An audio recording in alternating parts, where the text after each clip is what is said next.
Hi, this is Yatsi of Animoca Brands, the driving force at the outer edge of the blockchain revolution, gaming, and digital ownership.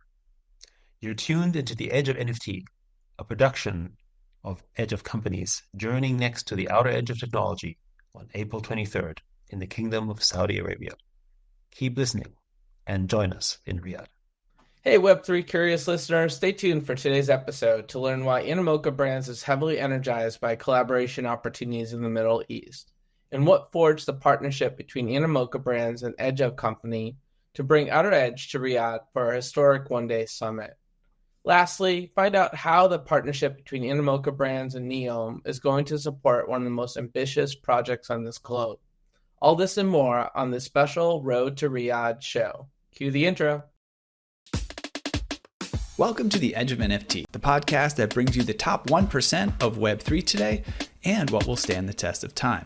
We explore the nuts and bolts of the business side and also the human element of how Web3 is changing the way we interact with the things we love. This podcast is for the dreamers, disruptors, and doers who are pumped about this ecosystem and driving where it goes next. Welcome to the Edge of NFT, the podcast created by Jeff Kelly, Ethan Janney, and myself, Josh Krieger. It's another production of the Edge of Company, a quickly growing media ecosystem empowering the pioneers of Web3 tech and culture, responsible for other groundbreaking endeavors like Outer Edge Innovation Festival, where we are going global with our next stop landing on April 23rd in Riyadh, Saudi Arabia for a Web3 Innovation Forum, where leaders and visionaries unite to forge the future of smart cities, gaming, finance, and art. This special show today is the Road to Riyadh show, and it features Yat Siu, co-founder and executive chairman of Animoca Brands, a titan in Web3 gaming. With a seat on the Hong Kong task force on Web3 development, he has been instrumental in steering the city towards becoming a global Web3 leader. Under his guidance, Animoca Brands evolved into an educational powerhouse supporting over 450 projects. Recognized as one of Web3's most influential figures, Yat is shaping the future of digital property rights in the open metaverse. For those that don't already know, Animoca Brands is a leader in digital entertainment founded in Hong Kong in 2014, and they transitioned from mobile to blockchain gaming and NFTs, which they lead with cutting-edge blockchain gamification AI technology. Through ventures like Mochaverse and the Motorverse, and investments via Animoca Ventures, they champion economic freedom and innovation in Web3, securing significant industry acclaim and financial success. Animoca Brands is shaping the digital future project by project. How you doing today, Yat? Very good. It's late here over in Boston, but I'm having a great time, and thank you for having me on the show. It's always a pleasure. You're in my hometown. I don't know if you realize that. No, I'm learning that for the first time. So do look forward to some good tips here. Yeah, it's a bit Yeah, chilly here well, right now. Yeah. that's why it's my hometown, but not where I live anymore.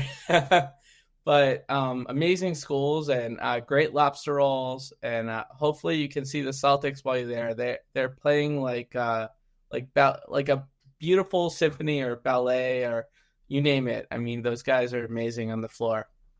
Well, I mean, speaking of something sort of curious, the hotel I'm staying in actually is the same hotel that the Yankees literally just moved in to as well today. We came in this morning, and then a big bus of, I guess Yankee players came in. I guess it's going to be maybe an exciting game happening. Totally caught unawares, and there were people outside, sort of, paparazzi taking photos and so on. It's like, what's going on here? Or, what's happening here? So yeah, so it sounds like there's a lot happening here in the city. Yeah, there always is, but be careful. That's a vicious rivalry. So you're in the middle of like enemy turf right now. I know it's cold in Boston, but it's definitely warmer outside these days and warmer in the world of Mhm. blockchain that we dwell. And you've been like a leading voice for during these good times and bad times. And now that it's warmed up, what has you most excited? Well, I mean, I think the exciting thing is that, we think of this really as the beginning. The warming up, obviously, I think really what kicked it off is to a large degree, spot ETF, with the Bitcoin spot ETF, I think is going to continue to sort of push the narrative in terms of, what broadly speaking, sort of crypto and Web3 is all about for us at its start. And I think that's also partially because many other countries around the world are also basically saying, hey, well, why should the US have all the fun? Why should only they have spot ETFs? So applications all over the world are being submitted, whether it's in the UK, whether it's in Hong Kong, possibly Singapore, Tokyo. All these places will eventually have Bitcoin spot ETFs, and eventually from that you'll have other so whether it's Ethereum, or for instance, most recently there's been some developments around the GameFi index. CF Benchmarks basically put out an index that's now quoted in Bloomberg, I think 20 tokens that are sort of a basket of tokens that essentially represent a kind of gaming index. So you can see all of these things happening right now that is sort of bringing the broader financial industry into Web3, and particularly also Web3 gaming. But then I think also the other thing that's happening there, of course, is that many of the products, particularly in the gaming space and the product side, that we're building during the bear, which was the last really year and a half plus, are now all coming out. And also the investments that we started to make, for instance, we invested and led rounds in titles.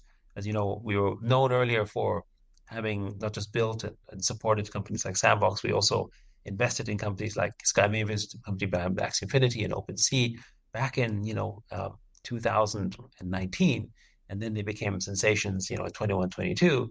Well, the companies we invested and supported in 21, for instance, they're all about coming out now. So whether it's companies like Pixels, or most recently Mavia or Psy, all of them have come out recently, and to some pretty strong success.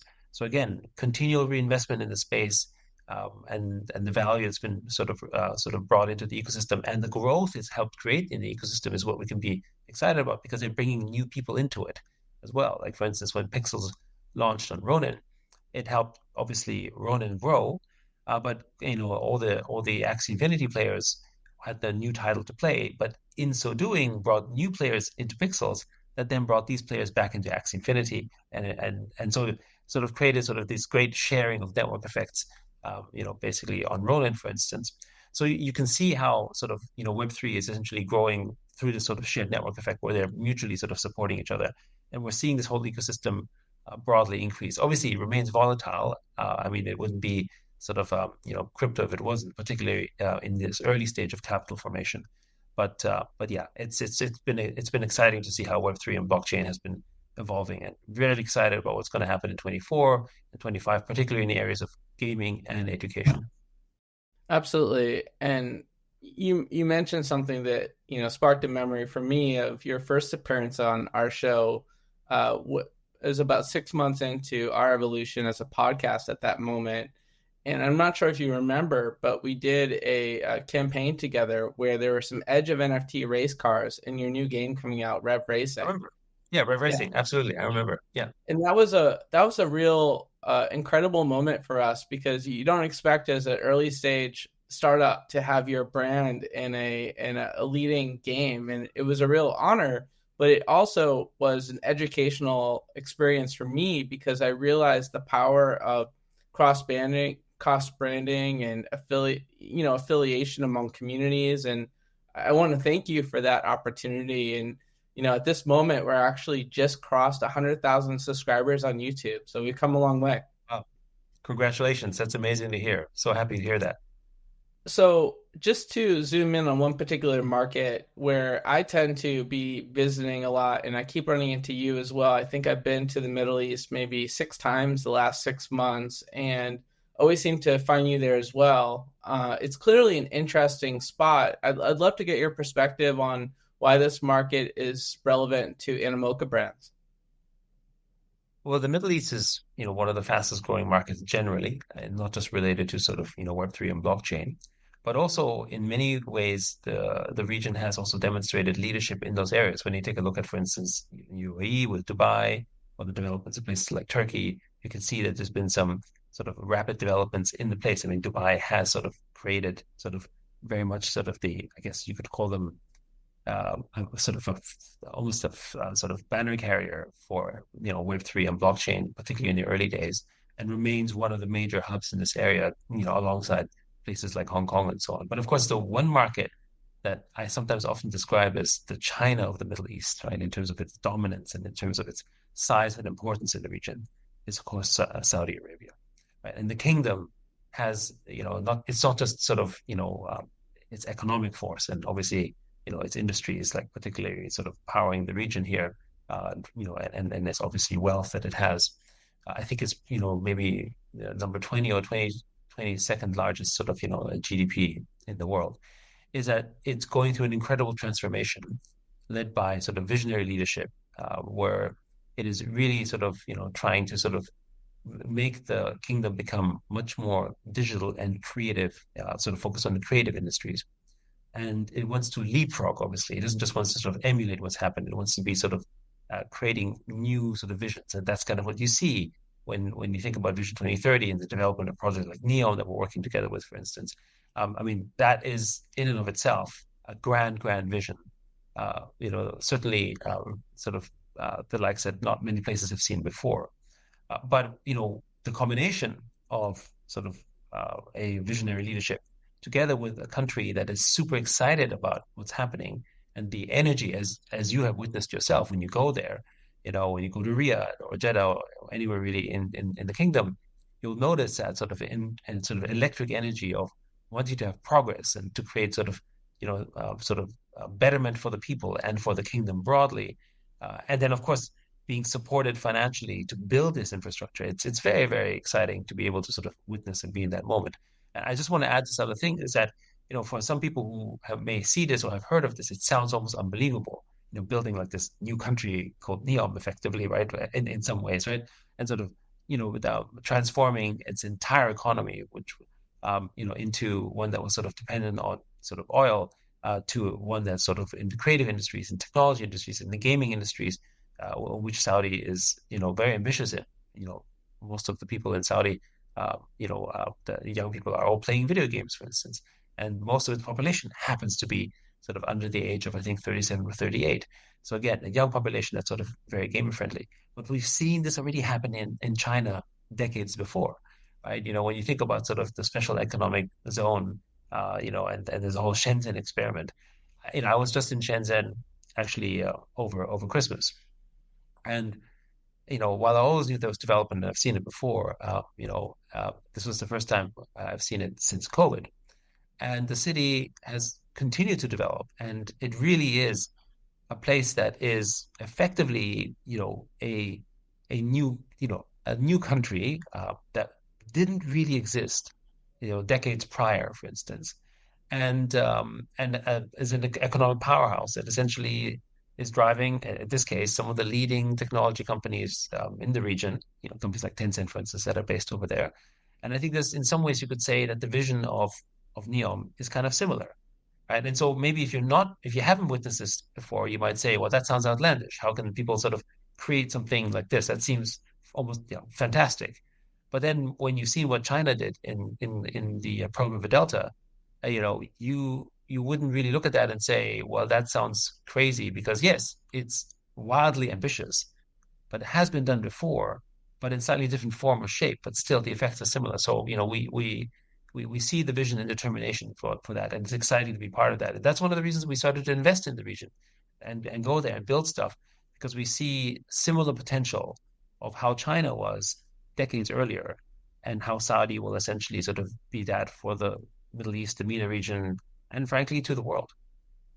Well, you're in Boston, where, just about a decade ago was one of the biggest construction projects in history, the Big Dig. And so, you can run in a green sort of field in the middle of a highway, that's underground now. And that's the type of building I experienced in Saudi Arabia when I was there. I heard about a replica of the Champs-Élysées that's going to be in the middle of Saudi Arabia, that they're building an opera house.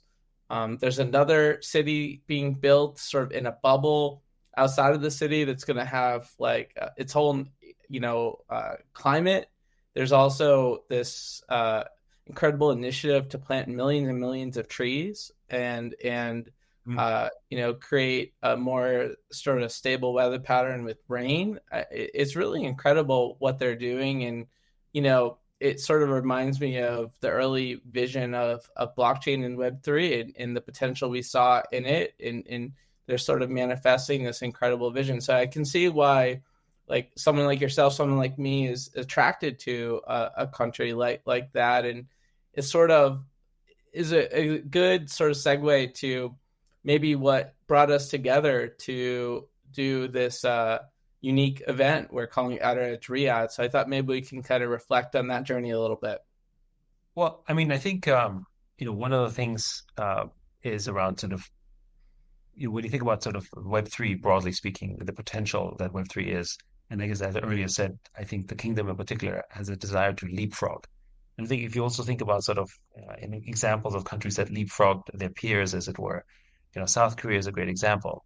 When South Korea had sort of its economic crisis, it went ahead and decided we're going to build broadband infrastructure in the late 90s when, every other industry was essentially collapsed. And in some ways, you could say, that sounds almost ridiculous. Why would you be building internet and why would broadband infrastructure when, your prior agriculture industry, whatever industry, needs resuscitating, so to speak, and your classic industries. And look at South Korea today, I think 12th or 13th largest GDP in the world, entirely driven by intellectual property and sort of creative industries, whether this is video games, digital technologies, some of the largest messenger products, and of course, strong leadership in areas like Web3 and blockchain as well, particularly in Seoul. So I think the message here simply is that you want to invest in the future and you want to leapfrog your peers if you can, especially when you don't really have an existing, I guess, incumbent infrastructure that will sort of resist it in some ways. And I see that same opportunity in places like the kingdom, because Web3 is the next iteration of the internet. But for the places where you have strong incumbent forces, the classic Web2 companies and Web2 industries, they're going to be the ones that are more resisting towards, essentially allowing a new kind of disruptive and more powerful sort of, I guess, social networking, internet narrative sort of take over. But in places like the kingdom, actually that plays to their advantage because in some ways they don't really have anything in the Web2 space. I mean, they're users of it. And by the way, that's true for most places around the world, but they're not really sort of owning a stake in it and having sort of a way in which they can have a meaningful sort of, position or share in this. And the kingdom has demonstrated that it wants to do that. I mean, it's the biggest investor in video games, broadly speaking, in public video game companies, for instance. And it's a major investor in many of the tech companies and AI companies around the world, whether it's private or it's public in terms of government funding. But it has, it's not really been to the benefit, I would say, for, its region specifically and its direct sphere of influence. It's more sort of been one for capital opportunity, but not really for bringing in sort of technological know-how and sort of expanding sort of that. And I think this is the opportunity that that we see for the region and one that I think they share with us, which is why we've been investing and building so much in that area. So I think that's exciting. And obviously for yourself, I mean, maybe we can go into that a little bit, but it does strike me a little bit that more knowledge is needed around sort of the areas of Web3. And that's why sort of this idea about launching, basically Outer Edge, Riyadh, and so on, I think is really important. And there's also hunger, I think you've noticed as well, right? Yeah, so when we started Outer Edge, and originally it was called NFTLA, we broadened it over time to include new types of conversations, to include DAOs and gaming and infrastructure, and really that intersection between entertainment and culture. But the idea has always been to push the Outer Edge to its full boundaries. And we've considered expanding for quite some time. I've talked to you about it and appreciated your mentorship there in terms of thinking through different possibilities. And I wanted to take this concept somewhere that hasn't been charted before, somewhere exciting where you could really sort of envelop the ethos with which the event was created, which is co-creation, curiosity, connection, where you can cross a global audience with a local audience and really break bread and, in this case, have tea and dates. And coffee, I would tell you the Arabic coffee and dates are amazing from eating many of them on my trips. And really figure out what's possible here. What can we do together that we can't do individually? What can we do across venture, across founders being creative with each other, across creators and builders and sort of looking at the government side of things as well. And what happens if you bring all that together? And I'm just really excited about the kinetic energy and the potential from doing that. No, that's very, very exciting. And I think that the kingdom as well has demonstrated, a desire to sort of lead and invest in the space, right? And I think that's obviously something that's happened with us with the partnership with Neom, but also consequently when we invested in companies like Nukta, which is, Saudi Arabia's first, I guess, NFT marketplace, perhaps only NFT marketplace, really. And I think one of the other amazing factors that most people don't probably realize or know about Nukta is that one of the key founders is a woman, for instance, right? And I think to me that was sort of representative a little bit of sort of the change that is the kingdom. That from the outside, people who don't know anything about it would find it almost unbelievable because they still have images of what it once was. And again, I have some empathy for that because it's the same as I remember when I first came to Hong Kong and I saw the progress that Hong Kong and particularly China had, and I would tell my friends about China, that seems like a real big deal. We should probably pay some attention to it. I'd be like, what? Did they just have the Cultural Revolution? And isn't this like, like again, right? It's like unless you go there, unless you see it with your own eyes, unless you witness what's happening and learn about it, you will, be stuck with, I guess, ideas of the past. And unlike maybe 30, 40, 50 years ago, when you just take it as a comparative example, what we do know is that change isn't just inevitable. Change is happening so fast, right? So even if what you thought might have been true 1 or 2 years ago is not true today anymore in terms of a country or a nation or its people or its progress, right? All these things evolve so quickly that you can't take a viewpoint that is even a year old and say, well, that's the truth, because actually it develops so quickly. I mean, perfect example when you think about sort of market volatilities and market opportunities. If you look at, for instance, the value of the Web3 space, right? It's now a $2.7 trillion industry. And about a year and change ago, it was under a trillion, right? With Wow. all the cataclysmic sort of things that have happened.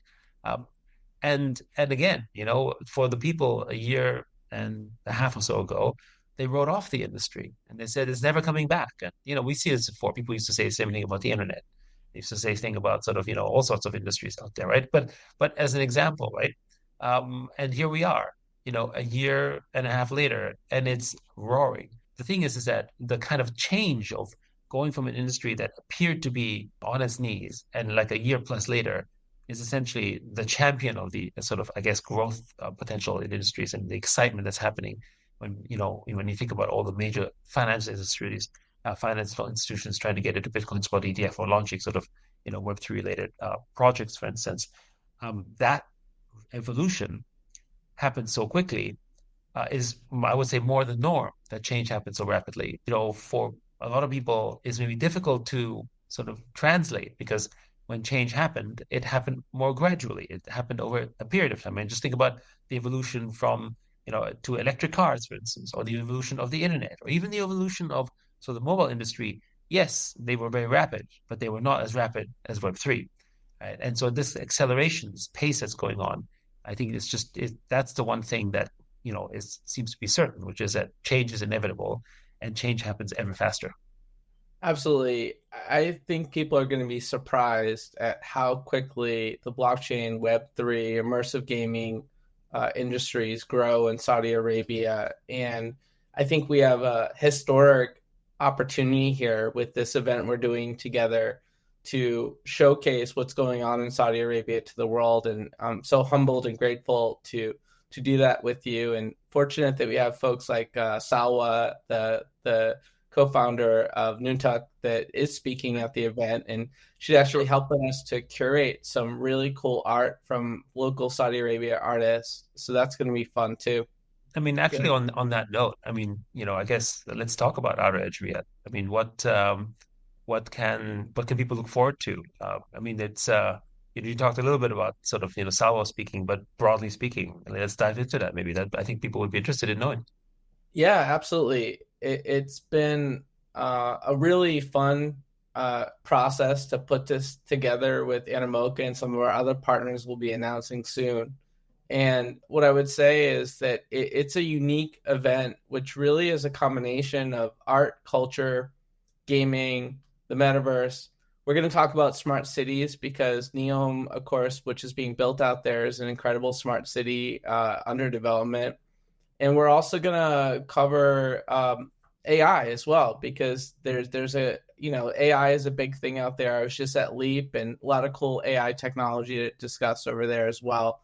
So it's a 1-day VIP summit. So it's a slightly different format that we've done over in LA, where it's really about bringing 500 or so leaders from all over the world and regionally together over 1 day to discuss what's possible. So of course, it's going to have some elements of Outer Edge LA in it, some performances and some art, which is like, some of the unique things that we do that maybe not every event in the space sort of presents.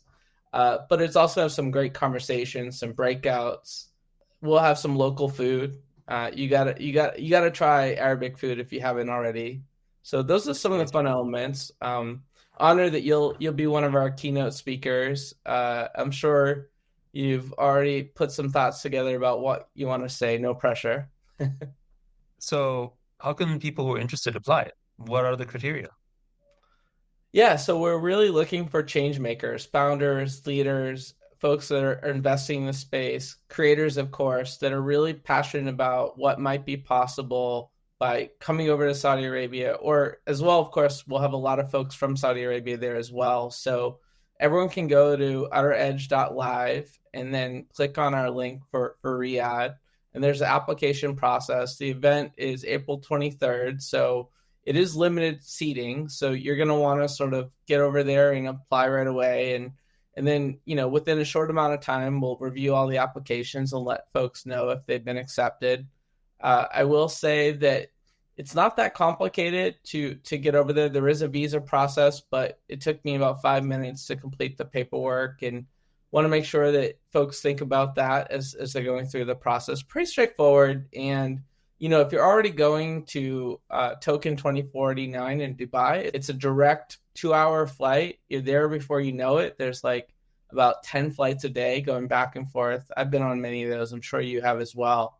So hopefully some of the folks that are already coming over to Dubai and are curious will come over there. I know one of the folks that will be speaking, Bessa, he's an artist that is really well known in the region. He's always in Dubai. He's been looking for this opportunity to come to Saudi Arabia. And I think a lot of people have been like trying to figure out, when am I going to get over there? And I think this is the reason that they've been waiting for. I agree. I think the opportunity, for people in the region, if they want to help sort of expand and grow, particularly the Web3 market, I think in some ways it is necessary for them to actually go in and help educate as well, right? I think this is one of the sort of important roles that I see us as not just industry leaders, but just industry participants, broadly speaking, is that, like in the early days of the internet or whatever it is that we're trying to sort of, push forward, it is kind of a movement. And so it is incumbent not only on, large companies in the space, but actually on everyone to help make it grow, because we all have a vested interest in seeing it succeed, because it's just the better internet. Absolutely. And in the economic opportunity there for the kingdom and its people to contribute to this blockchain economy globally is tremendous. I spent quite a lot of time with my taxi driver because I went to the Leap conference recently, which is about an hour out of the city, but a little bit longer than that with traffic, because it was almost like a work concert. There were so many folks that were going, and he sort of had a chance to eavesdrop on my planning conversations about the event and learn about NFTs from me. And I could just tell you, after that trip, he was hooked. He was hooked on Web3, and he's an immigrant from Pakistan that now lives in Saudi Arabia. And I think for me, that was a real spark of what's possible there. I also had a chance to go to a meetup. It kind of reminded me of crypto meetups in LA in DC, when I first got into I also had a chance to go to a meetup, and it kind of reminded me of those blockchain meetups I've been to in Los Angeles and Washington, D.C. Early when I was sort of curious about what's possible in this industry. And there was a record turnout, according to the organizer, in terms of who was at the meetup and people from all over. And I had a chance to share this event. And I can't tell you how excited the local community was about this event. There's a real grassroots energy there of folks that, were like, just thank you for doing this and bringing global awareness to what's going on here. So I'm excited for everyone to learn about these projects that are happening in the region, these incredible entrepreneurs that are really eager to join hands with global leaders to make this industry brighter, more creative, more abundant with incredible technology and innovation.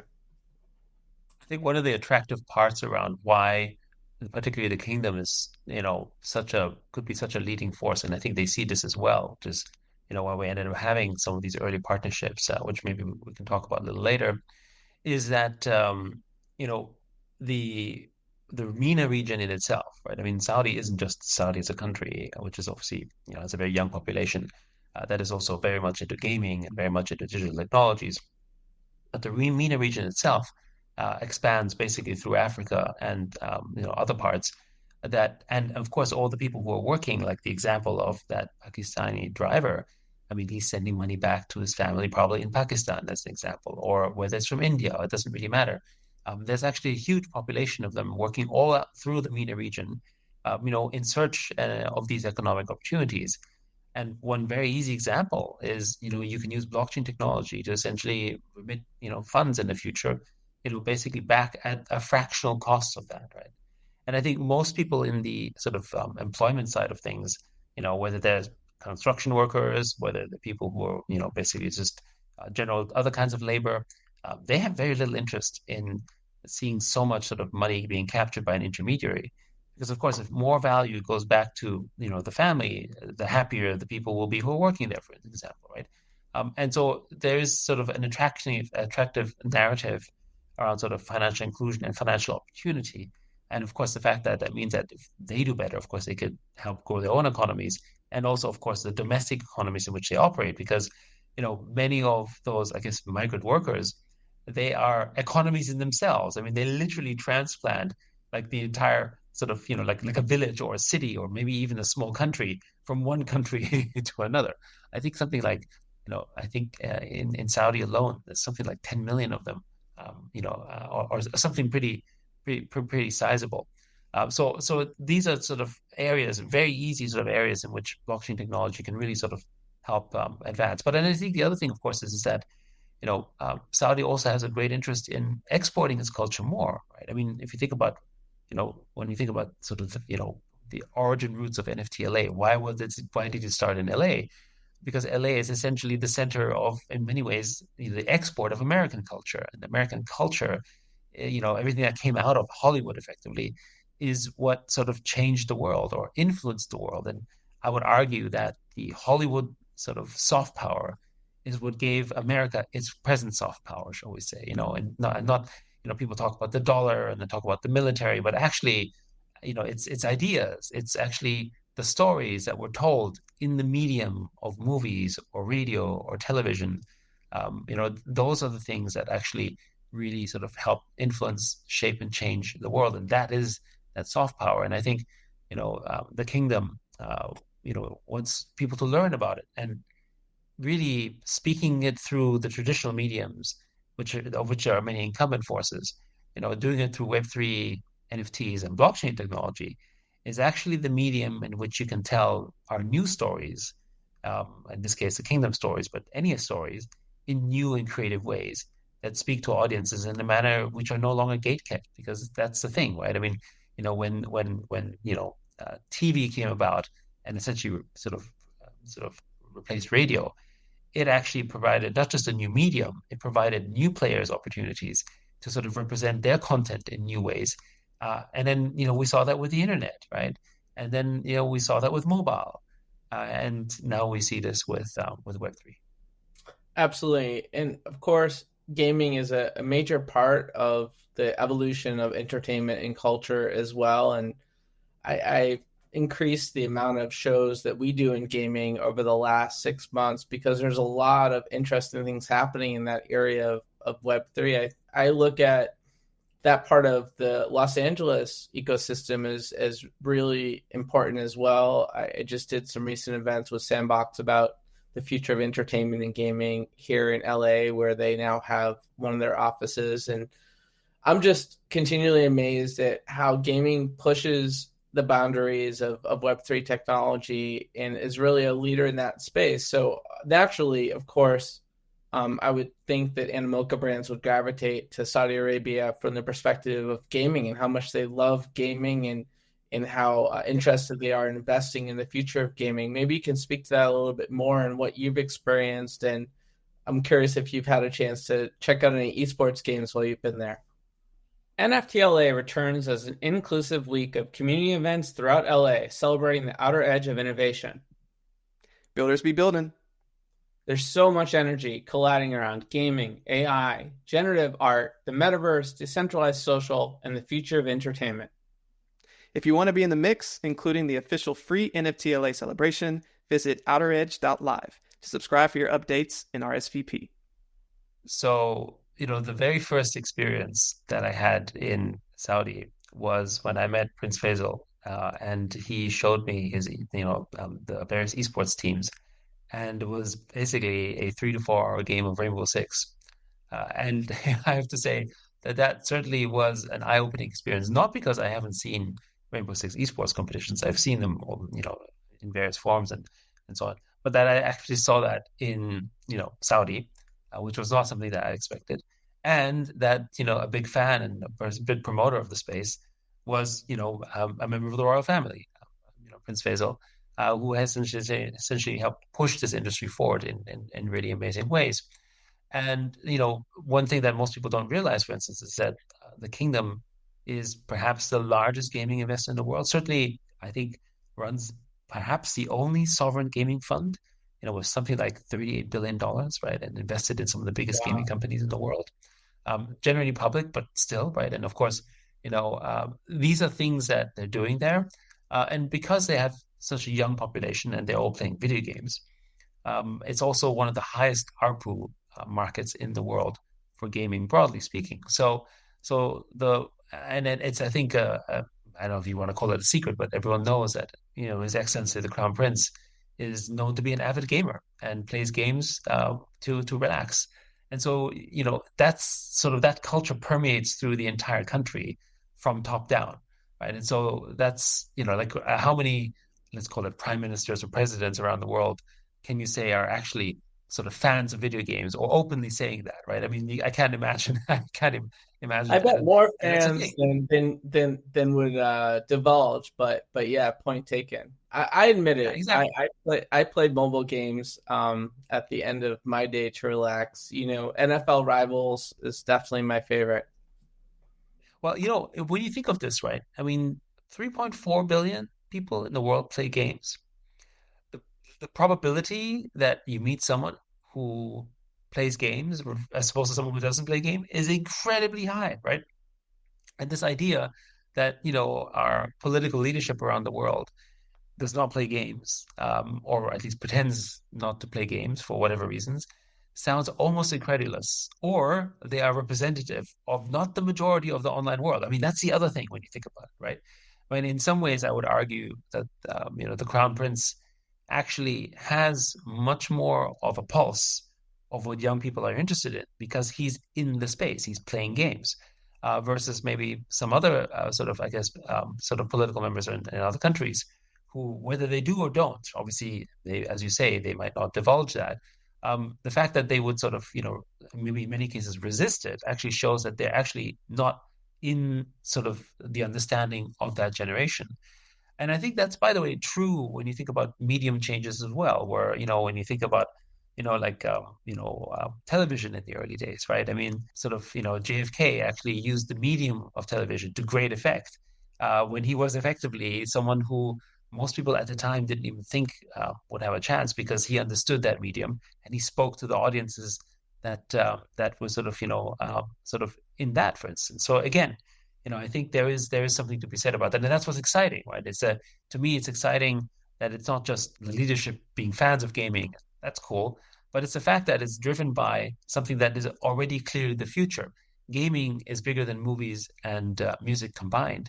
It's probably the largest influencer of new generation, let's call it culture, right?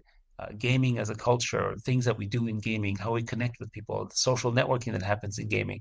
I mean, that is already, super fast, so fast growing, and is, probably one of the most important growth factors in the future. And it has already been over the last decade. So it makes a lot of sense for us to sort of explore these new markets. And the kingdom is one of the most important ones, we think.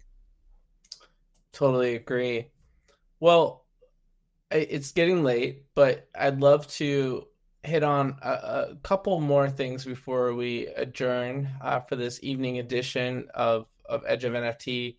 One is that you recently announced some monumental partnerships with Neom and with Kaust, and I would love if we could break each of those down. Let's start with the Neom partnership. How did that come to be, and what are your aspirations there? Well, I mean, as shared earlier, I mean, Neom is, this incredible project, which, for those of you who are not familiar, could go online and check out some YouTube videos and go to the website and just learn how ambitious of a project this is. Essentially the creation of a new country with, business-friendly laws. It's kind of like a special economic zone. Again, very similar to, I guess, what the Pearl River Delta, at least in spirit, sort of had in its plan and succeeded in building it. But I would say architecturally, design-wise, and sort of future vision-wise, in terms of wanting it to be essentially sort of a very sort of carbon-friendly, looking at it sort of with using AI technology and now with new blockchain and Web3 technology to help drive it forward and make it a much more connected and space with more economic opportunities for everyone involved. I mean, these are grand visions, you could say, but they're willing to sort of invest in that grand vision and make it happen, and that's exciting for us to be building there. And I would say that Animoca was very much involved in helping shape their ideas around Web3 and give them that understanding such that they were excited about it. They were already always looking at how to build the future, but I think we helped sort of collaborate with them to help shape those ideas more firmly, which then led to this announcement and our partnership with Neom to basically bring Web3 to the kingdom. And of course, that also obviously expanded in a relationship with Kaust, right? I mean, it's a great honor for us because that center is essentially the center of science and technology for the kingdom. Over there, it's where they do the research to essentially build out essentially the most important, I would say, science and technology infrastructure for its region.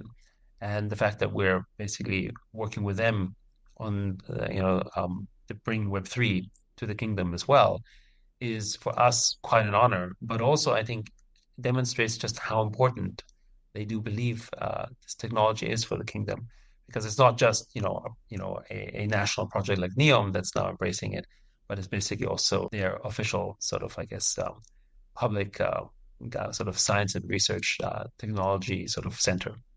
Yeah, and they've made really concerted efforts to create a hub of technology innovation. I had a chance to go to Riyadh and trying to figure out the perfect place to do Outer Edge Riyadh, and I stumbled upon the Garage, which is owned by Kaust or affiliated with Kaust, and it is a technology hub, and it's really unique and has a very interesting Web3 vibe because they basically took a garage and re-engineered it and turned it into a technology hub of all these thriving startups. And then upstairs, it kind of surprises you when you go up there. It's this beautiful conference center with this really cool conference room with Arabic graffiti in this rotunda with lights and this beautiful LED screen. So when I saw it, I was like, this is where we have to do Outer Edge Riyadh. There's nowhere else I want to do this event. Yeah, totally makes sense. Yeah, absolutely. And now for a quick word from our sponsor before we dive into the next segment. Are you ready to take your sports predictions to the next level? Look no further than maincard.io, the fantasy management platform that's taking the blockchain world by storm. With MainCard, every card is a ticket to excitement. You can predict sport outcomes, trade cards in the marketplace, and challenge opponents in thrilling weekly duels. And don't wait. Head to maincard.io now and start earning rewards with your NFTs, because it pays to be early. And now back to today's episode. This has been a really cool conversation. I've really enjoyed the opportunity to unpack with you yet why we're both so excited about the kingdom and why we're co-hosting Outer Edge Riyadh together. I just wanted to sort of take a step back and reflect on what we've discussed today and think about how you see events like this in the countries like the Kingdom of Saudi Arabia influencing the global trajectory towards Web3 mass adoption. Well, I mean, I think, as I said earlier, blockchain and Web3 technology is something that in particular has great impacts in areas that have less financial inclusion. And so when you think about Saudi and its influence, which is the MENA region broadly, there's actually a great need for technologies like blockchain because it brings them more into sort of a financially included infrastructure and gives them that opportunity. And most importantly, it gives them, in this case, digital property rights. And we know what physical property rights have done to national economies. It's helped them create capital formation, business opportunities, intellectual property protection, all these things. And the same can now be done in the digital realm. And it can be done so in a manner which essentially serves its national interest, which is essentially why it's so exciting to work with Saudi, because as you have seen yourself, there's a great interest in helping make the country grow in this space, in one that is of interest of its people in terms of how do they have more opportunity, more prosperity. I mean, that's part of the mission statement, of Neom to sort of expand these business opportunities and these business horizons. And that's also the vision of Saudi Vision 2030. It's again a vision of how do you expand the economy of Saudi? How do you make it sort of greater and more sort of, I guess, future oriented in terms of technologies and opportunities for the benefit of its people, right? And that is also the big thing about Web3. Web3, we think of it as a people's movement, right? It's something that serves the people. I mean, it's when you talk about blockchain technology, the root of blockchain technology is the consensus protocol. What is consensus, right? Consensus is the mechanism in which people, or in this case, nodes run by people, agree on something through a majority vote, right? So again, right, I think these are all things that I think sort of help shape that space. And I think, to have a partner, if I may say so, like Saudi, whether it be through Neom or through Kaust or through our various other partnerships that we also have, right, in Saudi, like with STC, for instance, and various other partners. It to us is kind of like who could be the most influential partner in the region that can help sort of push this idea and help sort of co-invest with you to make it a reality, right? Again, I just gave this example where I think of Saudi as kind of like the China of the MENA region. I mean, again, we've seen what happens when China wants to do something, whether this is Belt and Road, whether this is technology, whether this is AI. It has an incredible impact in not just its own country, but in its direct sphere of influence. And we see the same effect here that Saudi can have. So it's very strategic for us, obviously, but I think it's really important for them also because they can, leapfrog, because that's the other thing. Web3 doesn't belong to anyone. That's the other thing, right? I mean, you could argue that Web2, really belongs to, I guess, America for the most part, right? Because it's American institutions and companies that control everything around Web2, which is very different from Web1. Web1 didn't have quite that flavor, but Web2 does because of the centralization that took place, because of what Facebook and Amazon and Microsoft and Google. I mean, just imagine all these companies, right? And Apple, right? What the common thread is that they're basically all American and they don't serve the national interests of the countries that they operate in, really, because they're private institutions, for instance. And in Web3, you have an opportunity to basically build, essentially better platforms that serve the people and the interests of the people, rather than basically big platforms that only really care about themselves. And I think that's really important in Web3. It's not owned by anyone per se, and so I think for the kingdom to help push this forward, to me is having a great ally to help bring Web3 broader to the world. And again, as I said earlier, I think the MENA region itself is an incredible beneficiary of that technology, which we have seen, for instance, in Southeast Asia, for instance, which is a great adopter of Web3 and blockchain technology because it's helped so many people. Absolutely. Well, that's a beautiful note on which to conclude our interview. And it's always great to have you on the show, Yat. And I'm very excited about our next adventure in just 5 weeks from the recording of this podcast. Thank you so much for having me. A quick word from our sponsors who's ready to navigate the cutting edge of tomorrow's legal landscape.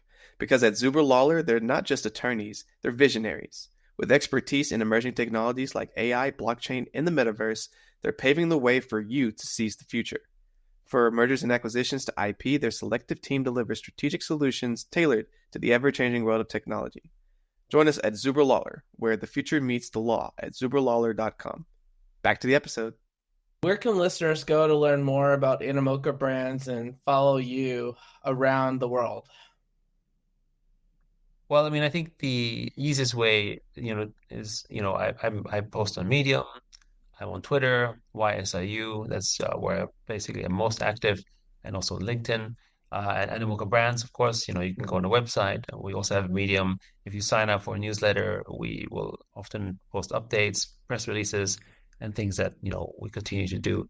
And then we have Animoca Research, and of course, a whole bunch of people in the Animoca ecosystem, whether it's the Mocaverse, whether it's Rev Racing, whether it's the Tower ecosystem, and sort of gamey and all those things. I mean, we have so many projects. If you can almost kind of pick and choose which are the ones that you'd like to follow. But generally speaking, between my account, Animoca Brands, Animoca Research, Animoca Ventures, and so on, I think you've got it mostly covered. Yeah, I would just encourage people to find sort of the sub-community within the Animoca Brands ecosystem that speaks to you and dive deeper down the rabbit hole. Well, we've reached the outer limit at the edge of NFT for today. Thanks for exploring with us. We've got more space for more adventures on the Starship, so invite some friends and cool strangers and make this journey also much better. How? If you're listening, go to Spotify or iTunes right now, rate us and say something awesome. If you're watching this on YouTube, hit the subscribe button, pass this episode on to a friend or two. Lastly, be sure to tune in next time for more great Web3 content. Thanks again for sharing this time with us today. The views and opinions expressed on Edge of NFT reflect solely those views and opinions of the show hosts and its guests. Please make sure to do your own research. Our show is not financial advice. You understand that you are using any and all information available on or through this podcast at your own risk. Whenever making financial decisions, we recommend doing your own research and talking to your accountant for financial advice. From time to time, we may feature sponsored content on the show for which we receive value, and we may share links for which we receive a commission if you make a purchase through one of those links. Refer to our website, www.edgeofnft.com, for our full disclaimer, terms and conditions, and privacy policy.